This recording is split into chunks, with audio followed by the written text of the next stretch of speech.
नमस्कार दोस्तों, स्वागत है आपका हमारे YouTube चैनल पर। दोस्तों, आज मैं आप लोगों को एक ऐसी किचन का वीडियो दिखाऊंगा जो कि देखने में बहुत ही सुंदर और बहुत ही प्यारी लग रही है। तो दोस्तों, वीडियो को पूरा देखें। दोस्तों, हमने इस किचन के अंदर जी प्रोफाइल हैंडल और प्रोफाइल शटर का यूज किया है, साथ ही लेमिनेट माइका का भी यूज किया है। तो दोस्तों, वीडियो को लाइक करें, शेयर करें और चैनल को सब्सक्राइब ज़रूर करें।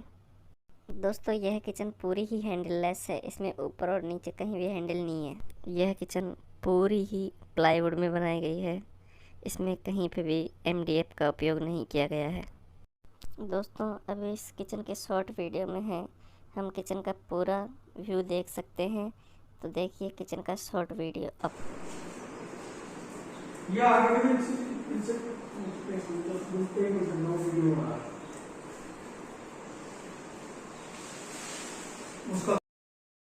दोस्तों, किचन के शॉर्ट वीडियो के बाद में अब हम किचन का पूरा रिव्यू करेंगे, जिसमें हम आपको हर एक ड्रॉर यूज करके दिखाएंगे।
दोस्तों, वीडियो देखने के लिए धन्यवाद। चैनल को सब्सक्राइब कीजिए और ढेर सारी किचन की डिज़ाइंस हमारे चैनल पर आप देख पाएंगे।